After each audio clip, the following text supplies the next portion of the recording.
राजस्थान के अंतर सीट पर होने वाले उपचुनाव से पहले अब प्रमोद कुमार भाया ने शक्ति प्रदर्शन किया है।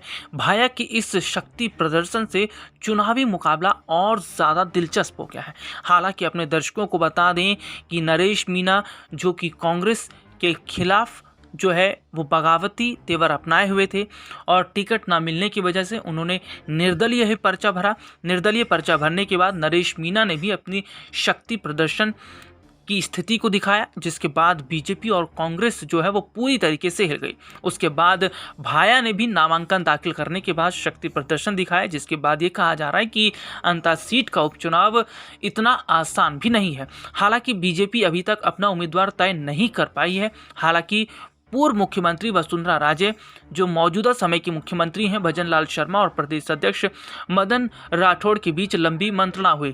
चर्चा है कि पूर्व जिला अध्यक्ष नंदलाल सुमन को जयपुर बुलाया गया। हालांकि अब तक नाम फाइनल नहीं हुए।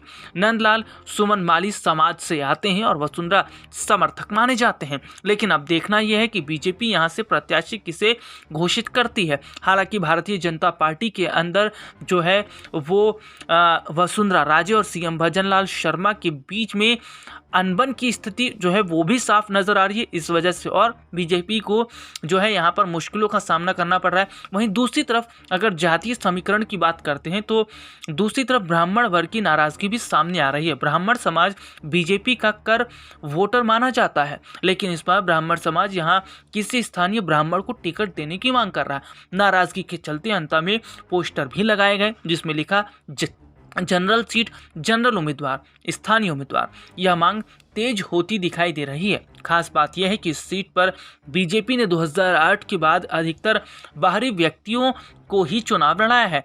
दूसरी तरफ कांग्रेस ने यहां पर प्रमोद जैन भाया को चुनावी मैदान में उतारा।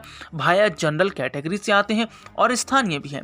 ऐसे में कांग्रेस के लिए यह फैक्टर फायदेमंद साबित होगा। वहीं निर्दलीय चुनाव लड़ रहे नरेश मीना 12 जिले के ही रहने वाले हैं और यहाँ मीना जाति के अच्छे खासे वोटर हैं। इस सीट पर स्थानीय की मांग को देखते हुए बीजेपी किसी स्थानीय नेता को टिकट देने पर विचार कर रही है। हालांकि वह किस कैटेगरी से होगा ये तो देखने वाली बात रहेगी, लेकिन इस बार इस सीट पर त्रिकोणीय संघर्ष नजर आ रहा है। हालांकि बीजेपी का प्रत्याशी अब तक घोषित नहीं हुआ, लेकिन जिस तरीके से देखा गया कि भाया ने शक्ति प्रदर्शन किया और शक्ति प्रदर्शन में बड़ी संख्या में लोग यहाँ पर नजर आए, भारी भीड़ नजर आए, इससे मुकाबला और ज़्यादा अलग होता नजर आ रहा है।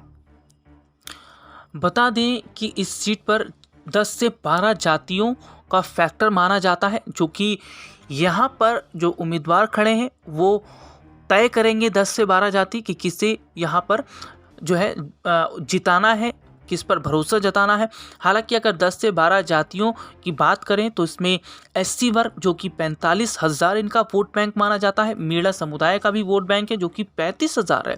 माली समुदाय का 32,000 है। ब्राह्मण, जाट, गुर्जर ये भी वोट बैंक माने जाते हैं जिनकी अच्छी खासी तादाद है। अब देखना ये होगा कि क्या भाया ने जो शक्ति प्रदर्शन दिखाया है क्या इसका बड़ा फायदा उन्हें उपचुनाव में होगा। हालांकि नरेश मीना के साथ जिस तरीके से देखा जा रहा है कि मीना समुदाय के लोग हैं और दूसरी तरफ मीना ने जिस तरीके से सचिन पायलट की फोटो को लेकर तस्वीर खिंचवाई, उससे कहीं ना कहीं गुर्जर समाज का वोट बैंक भी अपनी तरफ करने का काम कर रहे हैं। अब ये देखना होगा कि क्या निर्दलीय उतरे नरेश मीना यहाँ कुछ कमाल कर पाएंगे या भाया का जादू चलेगा।